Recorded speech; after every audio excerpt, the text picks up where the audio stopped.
सभी भगवत भक्तों को राधे राधे।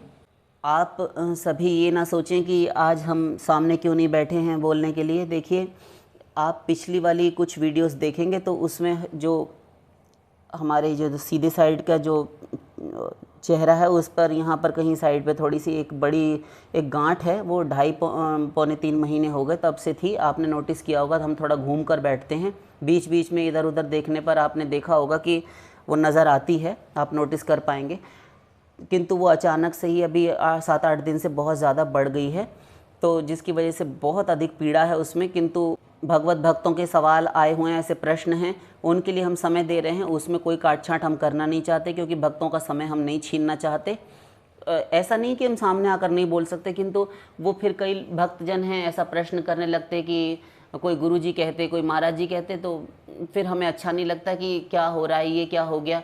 फिर हम चाहते हैं कि हमारा आपका केवल भगवान से संबंधित ही जितना भी एक संबंध है बस उतना ही रखें। व्यर्थ की संसारिक बातें हमारे शरीर के कष्ट की ही क्यों ना हो, किंतु वो भी हम बीच में नहीं रखना चाहते। इसलिए हम सामने नहीं आए कि देखेंगे सभी और पूछेंगे कि ये क्या हो गया, तो फिर हम आपको अपने सांसारिक जितनी भी परेशानी उसमें आपको नहीं घसीटना चाहते। तो हम ऐसे कष्ट यदि राधा रानी को, हमारे ठाकुर जी को बहुत प्रिय हैं, और यदि हमें इस प्रकार से इस दशा में रखने में उनको आनंद मिलता है, तो हम कहते हैं ऐसे हज़ारों हो जाएं पूरे शरीर में। बहुत यदि उनको अच्छा लग रहा है, उनको सुख मिल रहा है, तो हम ऐसी चीज़ों का आवाहन करते हैं और हमें अपनी कोई परवाह नहीं, हमारा जो होना है सो होता रहे। किंतु भगवत भक्तों के प्रश्न ऐसे ही ना रह जाएँ, इसलिए हम रिकॉर्डिंग के माध्यम से दे रहे हैं। तो आप को कुछ दिन प्रतीक्षा करनी पड़ सकती है, हम सामने सीधे से नहीं आ पाएंगे, किंतु आपके प्रश्नों के उत्तर अवश्य आपको देते रहेंगे, शंकाओं के समाधान करते रहेंगे। तो विराट जयपुर से हैं, वे प्रश्न अपना करते हैं कि मेरा एक प्रश्न है, मेरा मन एक जगह स्थिर नहीं रहता, नाना प्रकार के विचारों से भरा हुआ हूँ, अंदर से हृदय अपने आप जलता रहता है, मेरे विचार भागवतिक कैसे हों, मेरा जीवन खुशहाल कैसे बने और सब में भगवत भाव कैसे करूं। तो देखिए विराट जी, राधे राधे। आपका जो मन एक जगह स्थिर नहीं रहता, तो यह समस्या आपकी ही नहीं है। मन तो योगींद्र और मुनींद्र सिद्धेंद्रों का भी एक स्थान पर नहीं रहता, तो ये तो कोई प्रश्न ही नहीं हुआ। मन एक जगह स्थिर आपका नहीं रहता, आपने कहा मेरा मन स्थिर नहीं रहता, तो मन तो सभी का स्थिर नहीं रहता, जब तक भगवान में ना लग जाए स्थिर किसी का नहीं। तो मन स्थिर होगा अभ्यास से। देखिए गीता में चलिए विराट जी, भगवान ने जब 6वें अध्याय में कहा कि अर्जुन, ये भली भांति जीता हुआ मन ही मनुष्य का मित्र है और स्वतंत्र रूप से छोड़ा गया मन ही शत्रु है। इसके समान फिर कोई बाहरी शत्रु होता ही नहीं, मन ही शत्रु है और मन ही बंधु है, मित्र है, तो इसको वश में करना चाहिए।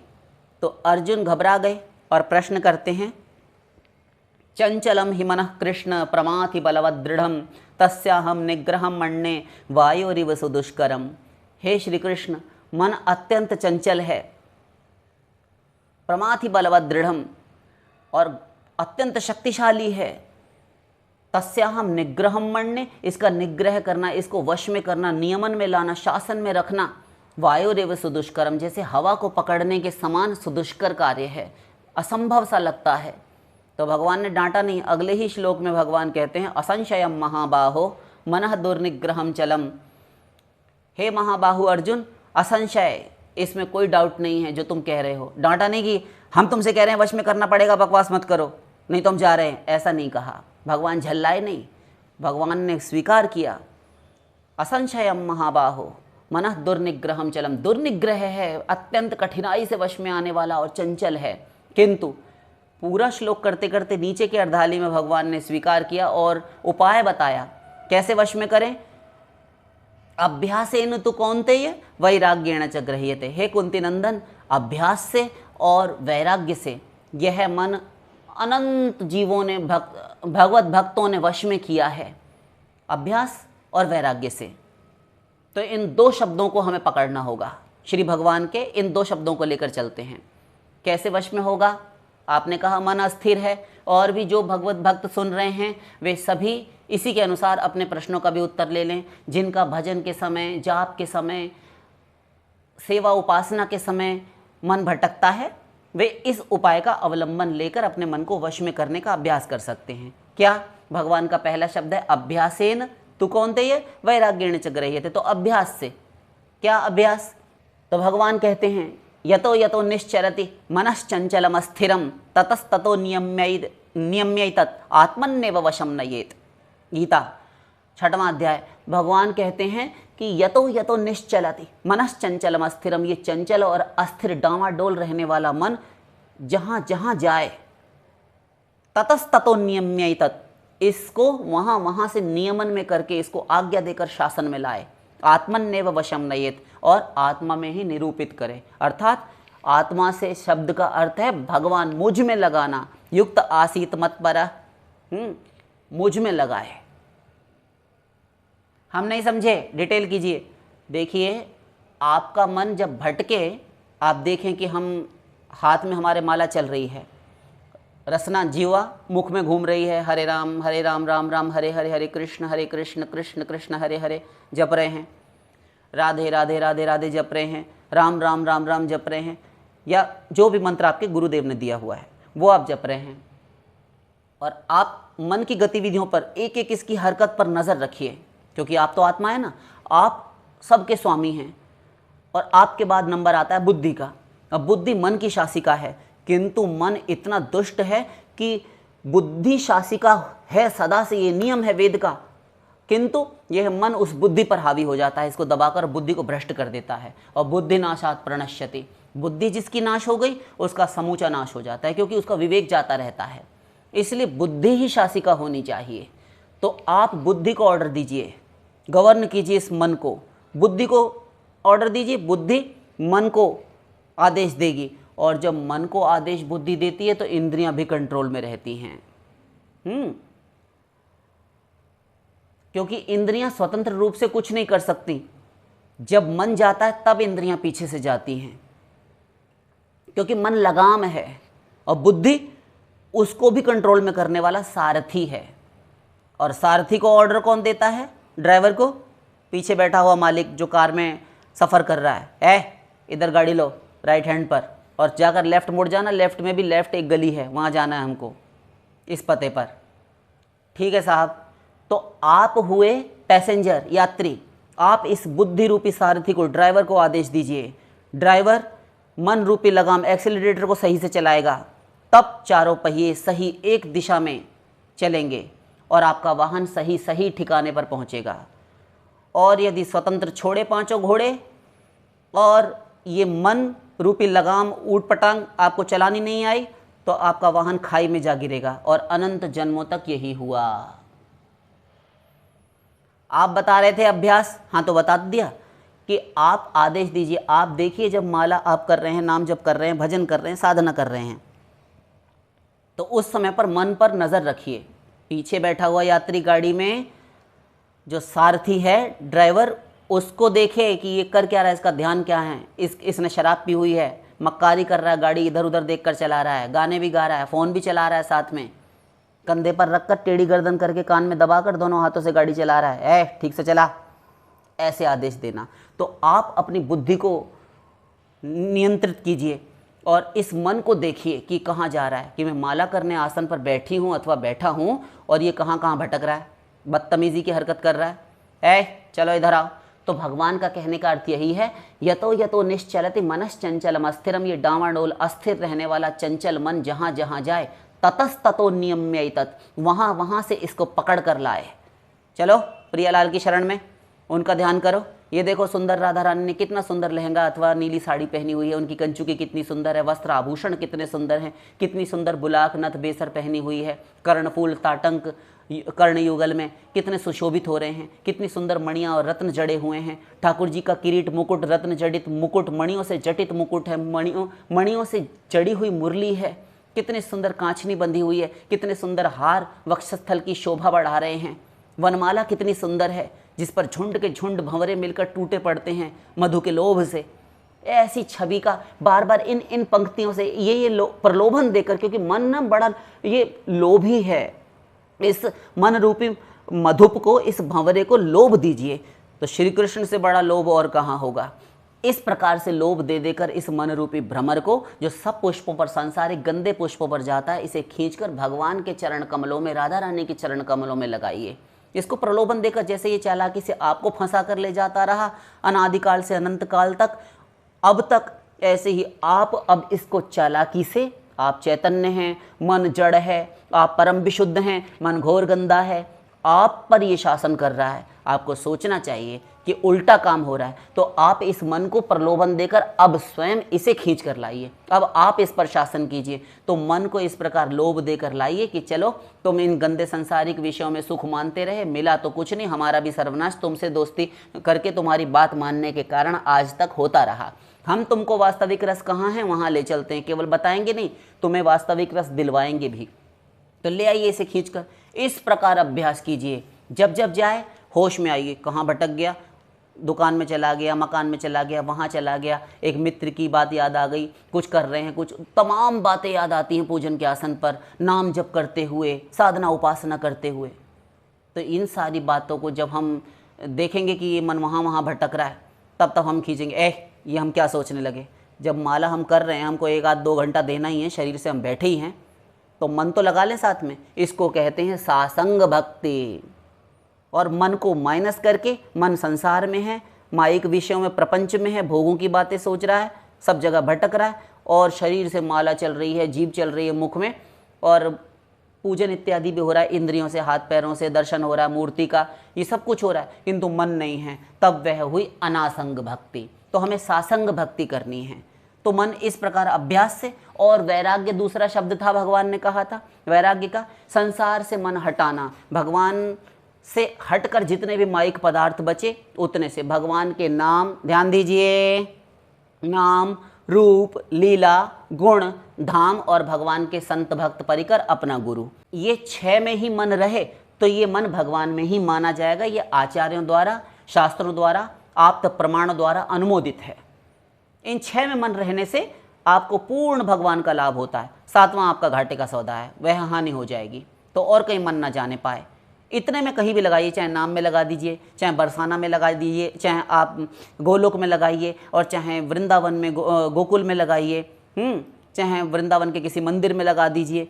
तो ये हो गया आपका धाम। भगवान के किसी रूप में लगाइए, भगवान का, राघवेंद्र सरकार का, श्री राम का रूप पसंद है, उसका ध्यान कर रहे हैं, श्री कृष्ण का रूप प्रिय है, उसका चिंतन कर रहे हैं, राधा रानी को स्मरण कर रहे हैं, तो ये रूप है। लीला, भगवान की कोई भी लीला, बाल लीला है, भगवान घुटने घुटने चल रहे हैं, यशोदा मैया पीछे से पकड़कर उनको गोद में बैठा लेती हैं, और वे माखन लिपटाए हुए धूल धूसरित अंगों से यहाँ वहाँ भाग रहे हैं, हाथ में दही भात का कौर लिए, एक हाथ में मुरली लिए हुए हैं, और थोड़ी पौगंड अवस्था की लीलाएं, सखाओं के संग यमुना तट पर भोजन कर रहे हैं, गौएं चरा रहे हैं, ये लीलाएं कर रहे हैं, गोपियों की ओर देखकर संकेत कर रहे हैं, आदि आदि। जैसी भी लीला प्रिय हो, तो ये लीला में हो गया।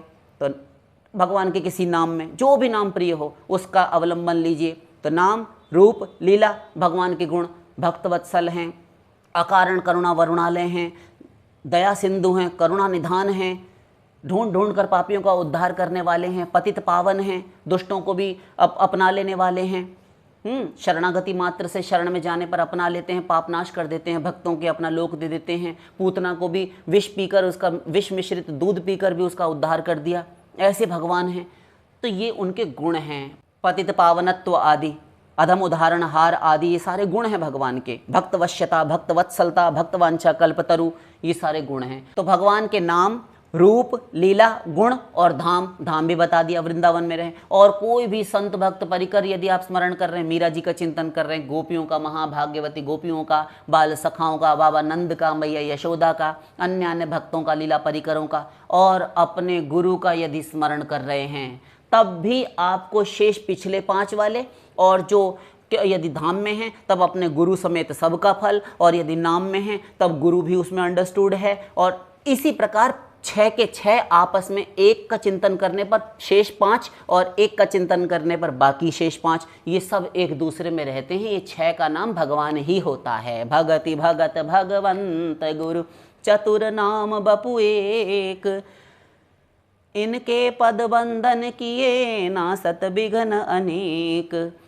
भक्तमाल पहला ही छप्पय है। तो इस प्रकार संसार से डिटैचमेंट, संसार में जहाँ जहाँ आसक्ति है वहाँ वहाँ से हटाए, क्योंकि इन संसारिक विषय पदार्थों को अनंत काल से अनंत जन्मों में हमने भोगा, कुछ भी नहीं है, बेकार है। भगवान में अधिक से अधिक मन लगाने पर वैराग्य अपने आप हो जाता है। इनको असार समझे, हे समझे, छिनने वाला, विनाशशील, मरण धर्मा, नश्वर, क्षणिक, तुच्छ समझे तो वैराग्य हो जाएगा। मिलते हैं, छिन जाते हैं, थोड़ी देर का आनंद है। और बार बार जहाँ जहाँ जाए वहाँ वहाँ से मन को लेकर आए और प्रियालाल में, अपने इष्ट आराध्य में लगाने का अभ्यास करें। बार बार एकदम नहीं लग जाएगा, किंतु अभ्यास करने से अर्जुन ये वश में हो जाता है। तो भगवान ने 2 शब्द दिए थे, उन शब्दों को डिटेल हमने कर दिया। इस प्रकार मन को जीतिए। रही बात मन जलता रहता है अकारण बिना कारण, तो उसका कारण तो ये हो सकता है कि आपसे कुछ पूर्व जन्मों में अथवा इसी जन्म में, गत जीवन में आपसे कुछ न कुछ कहीं कोई अपराध बन पड़ा हो, या कुछ न कुछ आपसे कुछ ऐसी गतिविधियां हुई हों शरीर के द्वारा, शरीर इंद्रिय से, जिसके कारण जलता हो। और नहीं भी है, अकारण ही जलता है, तब भी कोई बात नहीं। इतना यदि आप करेंगे, जैसे जैसे प्रभु स्मरण का ये पारा बढ़ता जाएगा, भगवत प्रेम का पारा बढ़ेगा, तो जैसे जैसे आप भगवत प्रेम में निमज्जित आपका अंतःकरण होगा और आप धीरे धीरे इस आत्मग्लानि से, इस अंतरदाह से, ये जो भीतर जलन आपने कही है ना, ये अंतरदाह होती है, ये मिट जाएगा आपका, धीरे धीरे मिटने लगेगा। आपका अंतःकरण परिमार्जित हो रहा है साधना की लिमिट के अनुसार, शुद्ध होता जाएगा, तो जलन कहाँ रहेगी फिर। तो ये समाप्त हो जाएगा, आप बिल्कुल परवाह मत कीजिए। एक और बात आपने पूछी है कि जीवन खुशहाल कैसे बने। देखिए, खुशहाल कह हनुमंत विपति प्रभु सोई, जब तव सुमिरन भजन न होई। हनुमान जी सुंदरकांड में भगवान से कहते हैं कि प्रभु, विपत्ति के क्षण तो वही हैं जब आपका स्मरण और भजन नहीं होता। तो हमने अभी आपको भजन और स्मरण बताया। जब भगवान का स्मरण करते हैं तो अमंगल, अशुभ, अनिष्ट सब चला जाता है, बस खुशहाली ही खुशहाली है। फिर खुशहाली शब्द बोलने से नहीं होता, वास्तव में खुशहाली आने लगती है, क्योंकि भक्ति हमारी क्लेशग्नि और शुभदा है। जितने भी क्लेश हैं, त्रिगुण त्रिकर्म आदि, ये सब नाश करने लगती है भक्ति। जिस समय से हम भक्ति प्रारंभ करते हैं, पहले दिन से ही, उसी दिन से अमंगल, अशुभ, त्रिगुण त्रिकर्म, पाप, सब संचित क्रियमाण प्रारब्ध, ये सब कांप उठते हैं, नष्ट हो जाते हैं। तो क्लेशग्नि हो गई और शुभदा, शुभ देने वाली हो जाती है, उसका सर्वविध मंगल होता है। तो खुशहाली अपने आप आएगी, क्योंकि न वासुदेव भक्ता नाम अशुभम विद्यते क्वचित, महाभारत की फलश्रुति 142वां श्लोक। तो वासुदेव भगवान के, श्री कृष्ण के, राधा रानी के भक्तों का कभी अनिष्ट अमंगल नहीं हो सकता, कोई कुछ नहीं बिगाड़ सकता उसका।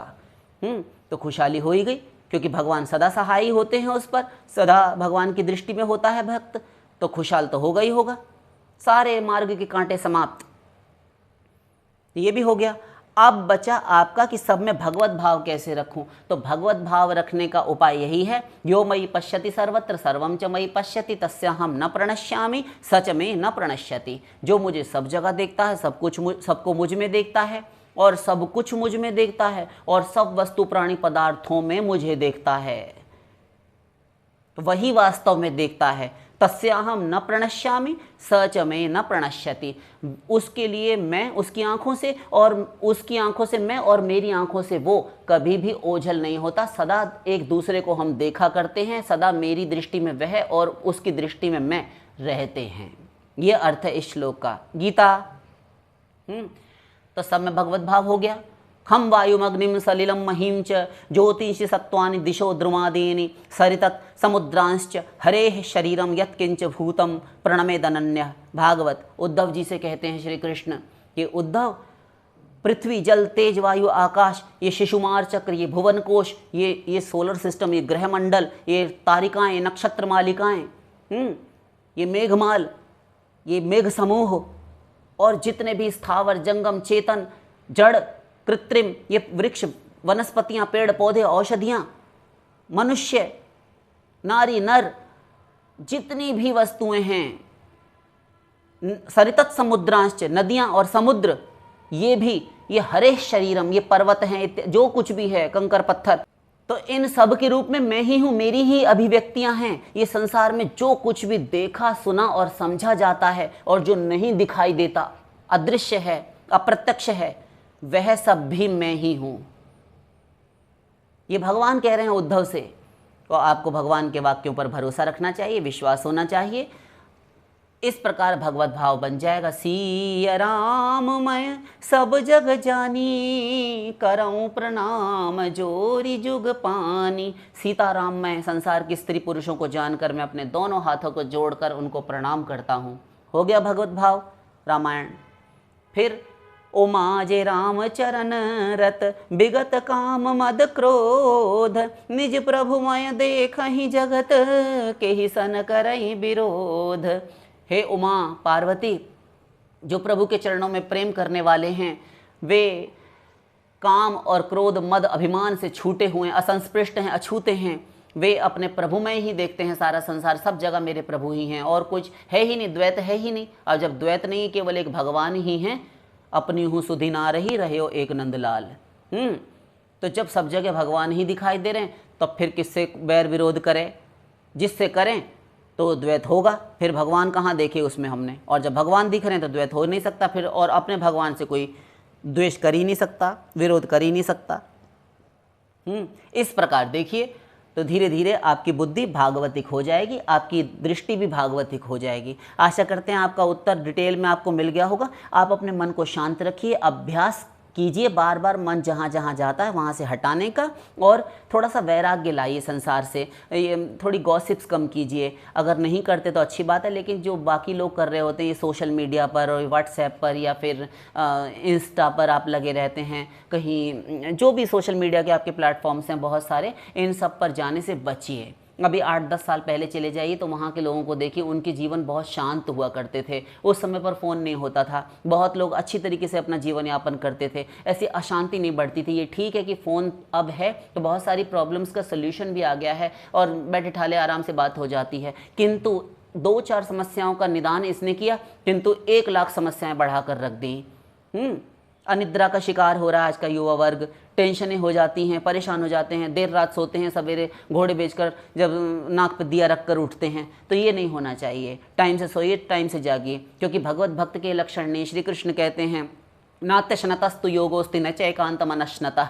जो असंयमित खाता है, असंयमित दिनचर्या है जिसकी, वो बेकार है, उसको योग सिद्ध नहीं होता। और युक्ताहार विहारस्य युक्त चेष्टस्य कर्मसु युक्त स्वप्नावबोधस्य योगो भवति दुःखः। समय पर सोए, समय पर जागे, परिमित भोजन करे, नपातुला जितना खाना चाहिए शरीर चलाने के लिए आवश्यकता है, बहुत अधिक ना खाए, बहुत कम ना खाए, बहुत अधिक ना घूमे फिरे, जितना व्यवहार करना चाहिए उतना करे बस। इस प्रकार अपनी दिनचर्या को एक सीमा में बांधना चाहिए। आपके इष्ट आराध्य देव ठाकुर जी कह रहे हैं गीता में अर्जुन से, इस प्रकार अपनी दिनचर्या कंट्रोल करनी चाहिए। अतिरिक्त फ़ोन नहीं चलाना चाहिए, बहुत आवश्यक है तब छूइए, वरना भूल जाइए कि हमारे पास फ़ोन है भी कि नहीं। देखिए ही मत, हम तो कह रहे हैं डाटा ही रिचार्ज मत कराइए, और अगर डलवाए तो केवल सत्संग सुने, उसमें भी केवल अपने गुरु को सुने, हम जैसों को ना सुने, जो आपके गुरु ने कहा है उनको सुने, जो उपदेश है। किंतु भगवत प्राप्त संत होना चाहिए, कोई जागृत महापुरुष होना चाहिए, हमारे जैसा नहीं होना चाहिए, तब काम बनता है।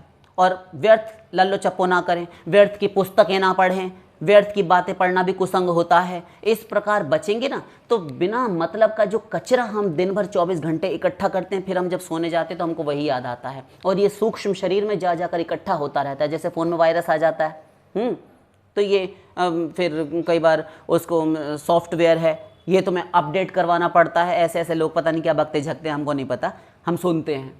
तो ये दुनिया भर की बातें हो जाती हैं। इसी प्रकार ये खोपड़ी में भी वायरस घुस जाता है, तो ये माइक चिंतन से, बहिरंगा माया के चिंतन से भर देता है मन मस्तिष्क को, और फिर वही बातें याद आती हैं। इससे सूक्ष्म शरीर बनता है, और फिर कारण शरीर एक वासनात्मक होता है। ये वासनात्मक शरीर और घातक होता है।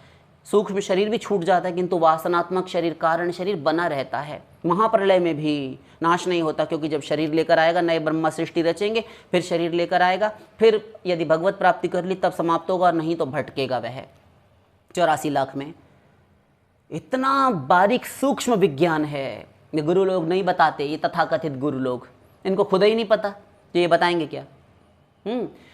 तो ये बहुत घातक है, इसी ने सर्वनाश किया। तो हम भीतर कचरा ना डालें, भीतर से निकालें बाहर, साधना करेंगे तो ये सब छूटेगा। अधिक से अधिक समय भगवान के भजन को देंगे तो भगवान का भजन ना हृदय अंतःकरण को परिमार्जित करेगा, शुद्ध करेगा, और हम बाहर से कचरा लाकर डालेंगे नहीं सोशल मीडिया का, अरे सारे देश में आग लगी पड़ी है। जब हम जानते हैं हमारे समाज का ये बड़ा विभत्स चित्रण है, आजकल रूप बड़ा घातक, बहुत भयंकर होता चला जा रहा है। देश की और हमारे समाज की ये दशा दिन प्रतिदिन बड़ी ही जटिल और विचित्र होती जा रही है। अब यहाँ रहना मुश्किल है। तो जब जानते हैं 99.9% हमारे समाज में और संसार भर में, सारे पूरे ब्रह्मांड में, जब ब्रह्मा आदि देवता भी माया के वश में हैं और माया के अंडर में हैं, तब वे सारे काम पाप युक्त ही करेंगे। तो जब एक कंक्लूजन, एक वाक्य में आपको बता दिया, तब फिर जो मायाबद्ध जीव है तो न कश्चिन न पराध्यति, वो पाप अपराध कैसे नहीं करेगा। मायाबद्ध जीव पाप अपराध करेगा, और जब पाप करेगा तो खबरें आएंगी प्रतिदिन, कहीं ना कहीं कोई ना कोई कांड होगा, कहीं ना कुछ दुर्घटनाएं होंगी। ऐसे ऐसे जो है आपको खबरें सुनने को मिलेंगी। आप प्रतिदिन अपना मनोरंजन करने के लिए टाइम नहीं कटता, टाइम पास के लिए आप सोशल मीडिया पर जाएंगे, यूट्यूब पे जाएंगे, सर्च करेंगे, कुछ खुद देखेंगे, कुछ दूसरों को दिखाएंगे, कुछ दूसरों से सुनेंगे। फिर संसार में आसक्ति बनी ही हुई है, घर परिवार में है ही आसक्ति। एक जीव पागल नहीं होगा तो क्या होगा बताइए। ये कारण है मन की ग्लानि का, मन के अंतर्दाह का, जो मन जलता रहता है, ये प्रत्येक के साथ है।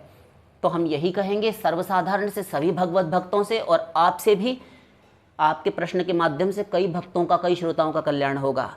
ये करना प्रारंभ कीजिए, इसको फॉलो करना शुरू कीजिए जो बताया गया है। निश्चित हम आपको 1,00,000% ये सही करके गारंटी लेकर देते हैं कि आपको बहुत शांति मिलेगी। आप आज ही उठाकर फ़ोन रख दीजिए अपना, यदि उसमें डाटा आपने रिचार्ज कराया हुआ है तो बहुत अत्यावश्यक, अनिवार्य, अपरिहार्य वस्तु ही उसमें से देखिए और अपने काम कीजिए, बस उसके बाद में रख दीजिए।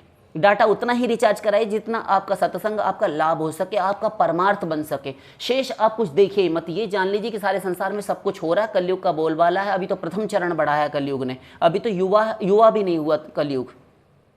अभी 4,27,000 वर्ष पड़े हुए हैं कलयुग के। आगे क्या होगा? तो ये तो होता ही रहेगा। मैं कब तक ये सब देखता रहूँगा, देखती रहूँगी? समाज सुधरेगा नहीं। बड़े बड़े समाज सुधारने के समाज सुधारक लगे हुए हैं, बड़े बड़े धर्म के ठेकेदार हैं, इतनी कथाएं हो रही हैं, इतने प्रवचन हो रहे हैं। क्या हो रहा है? ये सब बिके हुए हैं, जितने भी धर्म गुरु बने बैठे हैं, गुरु घंटाल, ये कुछ नहीं है। ये सत्य बोलने से डरते हैं, ये सरकार के हाथों खरीदे जा चुके हैं। कुछ नहीं होगा, इसलिए सावधान रहिए। आप अपना परिरक्षण कीजिए। आप भीतर, किले के भीतर रहकर अपनी उपासना भजन करके अपने आप को सुरक्षित रखिए और माया को जीतिए। हम यही कहेंगे, तभी आपकी जी की जलन मिट सकती है। प्रत्येक भक्त की, जो भगवत भक्ति के मार्ग में चलने वाला है, उसके जी की जलन ऐसे ही मिटेगी। ना ही तो कोटि जतन नहीं जाए, यह विधि भले ही कुरोग नसाई। तो इस प्रकार से भले ही कुरोग, आपके दुष्ट रोग नाश हो सके, वरना लाखों उपचार करने पर भी नहीं मिटने वाले। ये जलन सदा बनी ही रहेगी। क्यों? क्योंकि यहाँ से हम थोड़ा सा सत्संग 10 मिनट, 15 मिनट, 20 मिनट गुरु को देंगे, से सारा समय 23.5 घंटे हम संसार में लगाए रखेंगे। फिर सारा दिन अभी प्रवचन सुना, ध्यान दीजिए, अभी प्रवचन सुना किसी गुरु का, अपने गुरु का, अथवा हमारी ही बकवास सुनी, साफ समझ में आ गया, कान पवित्र हो गए, और थोड़ी देर बाद ऐसा हमको लगता है, और बस जैसे ही फ़ोन रखा अथवा नहीं रखा, प्रवचन ख़त्म होते दूसरे चैनल पर हम कूद गए। अब वहाँ पर हमने यूट्यूब शुरू कर दिया। अभी हम तब तक व्हाट्सएप पे कोई आ गया, उससे शुरू हो गए, फिर हम वहाँ चले गए, फिर हम वहाँ चले गए, फिर इंस्टा चलाने लगे, फिर रील्स देखने लगे। अब देखिए क्या हो रहा है। घोर मूर्ख वाला काम है ये कि अभी वस्त्र धोया और यहाँ उठा के कीचड़ में डाल रहे हैं, फिर धोने बैठ गए अगले दिन कि इतने टाइम पर प्रवचन आता था, देखेंगे, अभी वीडियो आ गई होगी। तो इस प्रकार हम करोड़ों कल्पों तक करते रहें, वस्त्र धोएं और फिर गंदा करें, फिर धोएं फिर गंदा करें, तो ऐसे तो अंतःकरण सदा गंदा ही बना रहेगा। और निर्मल मन जन सो मोहि पावा, मोहि कपट छल छेद्र न भावा। राम भगवान कहते हैं कि जो निर्मल मन का है वो ही मुझे प्राप्त कर सकता है। कपट छल छिद्र ये मुझे पसंद नहीं आता। प्राइवेसी रखता है, कपट करता है, कभी नहीं पा सकता मुझे। हरिगुरु कभी संतुष्ट नहीं होंगे। तो निर्मल मन हो कहाँ रहा है? आपने 10 मिनट केवल प्रवचन सुना किसी गुरु का, और साधना भजन क्या? कुछ भी नहीं। पूरा दिन नाम जप करने से हम घबराते रहते हैं, डर लगता है माला पकड़ने में, भजन के लिए बैठने में, भगवान का स्मरण ध्यान करने में, भक्ति करने में। और सांसारिक प्रपंच की बातें करवा लें, खूब मैच देख रहे हैं, क्रिकेट देख रहे हैं, बातें कर रहे हैं, सारा समय हम 23.5 घंटे मर खप जाते हैं। कहाँ हमने भजन किया? अंतःकरण शुद्ध कैसे होगा बिना भजन के? शुद्धयति हीनांतरात्मा कृष्ण पदाम भोज भक्ति मृते। अंतःकरण की शुद्धि कृष्ण की भक्ति के बिना हो ही नहीं सकती, और अंतःकरण शुद्धि हुए बिना भगवत प्राप्ति नहीं हो सकती। भगवत प्राप्ति हुए बिना आनंद प्राप्ति, दुख निवृत्ति, माया निवृत्ति नहीं हो सकती। माया निवृत्ति हुए बिना 84 लाख का फंद नहीं मिट सकता। ये भवसागर से पार नहीं हुआ जा सकता। भवसागर से पार हुए बिना 84 लाख का बंधन नहीं समाप्त होगा। बार बार संसार में जन्म लेकर आएंगे, फिर इन्हीं फ़ोन से, सोशल मीडिया से, इसी संसार के रिश्ते नातेदारों से संबंध जोड़कर, यार मित्रों, नातेदारी, दोस्तों से, इन संसारिक भौतिक जगत के प्राणी पदार्थों से, इन सुख भोगों से, विषयों से हम सुखी होने का प्रयत्न करते रहेंगे। सुख मिलेगा नहीं, और फिर हम सोचेंगे खुद तो भजन होता नहीं। कोई गुरु कहेगा भजन करो और माया से मुक्त हो जाओ, सदा के लिए आनंदमय हो जाओगे। भजन होगा नहीं, आलस्य करेंगे हम, फिर कोई मन्नतों के डोरे बांधते डोलेंगे किसी तीर्थ में, फिर कृत्रिम साधन करेंगे हम, कृत्रिम बनावटी। फिर कोई बाबा धाम लगा कर बैठ जाएगा, वहाँ चले जाएंगे। कोई अमुक सरकार बैठे हैं, वहाँ चले जाएंगे। उनके धाम में जाकर बाबा जी हमारे ये होता है, हमारे वो होता है, हमारा दुख दूर कीजिए, बस यही सब करते फिरेंगे। लेकिन जो शाश्वत उपाय है शांति का, जो महापुरुषों द्वारा है बताया हुआ, आप तो अनुमोदित प्रमाणित वो मार्ग, वेद मर्यादा को छोड़कर हम बाकी सब कुछ करते रहेंगे, हम इस प्रकार कभी शांत नहीं हो सकते। हमारे जी की जलन कभी नहीं जाएगी। कृत्रिम साधनों से हमारा दुख कभी नहीं मिटेगा, क्योंकि माया निवृत्ति कोई करा नहीं सकता, वो भगवत भक्ति के बिना होती नहीं। तो आशा करते हैं आपके प्रश्नों का उत्तर डिटेल में हमने दे दिया। इसलिए आपको ये सब छोड़ना पड़ेगा, और ये सब छोड़ने के बाद भगवान की शरण में जाइए, और उसके बाद में फिर भगवान कृपा करते हैं। जैसी कृपा होती है फिर आप स्वयं अनुभव कर लेंगे। इसलिए ये सब छोड़ना पड़ेगा। ये फालतू फ़ोन और ऊट पटांग चीज़ें करना बंद कीजिए, और साथ साथ भगवत भजन कीजिए, उपासना कीजिए, और सोशल मीडिया वगैरह और संसार में भी किसी को व्यर्थ की बात कीजिए मत, काम की बात कीजिए। माता पिता, बेटा, स्त्री, पति, पुत्र, ये यार दोस्त, नातेदार, इन सब से पिंड छुड़ाइए। एकांत, अधिक से अधिक एकांत सेवन। विविक्त सेवी लघ्वाशी भक्तिमान यह समय प्रिय। परिमित भोजन करता है अर्जुन। विविक्त सेवी, जो एकांत सेवी है, एकांत में रहने वाला है, एकांत में रहना जिसको प्रिय है। लघ्वाशी, थोड़ा भोजन करता है। भक्तिमान, और जो मेरी भक्ति करता है। समय प्रिय, वो मुझे प्रिय है। लीजिए, तो आपको व्यर्थ के प्रपंच से बचना है। व्यर्थ की पुस्तकें, किताब कुछ नहीं पढ़ना है। व्यर्थ के ग्रंथ नहीं पढ़ना है। व्यर्थ के इधर उधर के जितने भी ग्रंथ नहीं पढ़ना। केवल अपने गुरु को सुनिए, और जितनी साधना उसने बता दी बस उतने में अपना जीवन सीमित कर दीजिए। बहुत शीघ्र शांति प्राप्त कर लेंगे। शेष फिर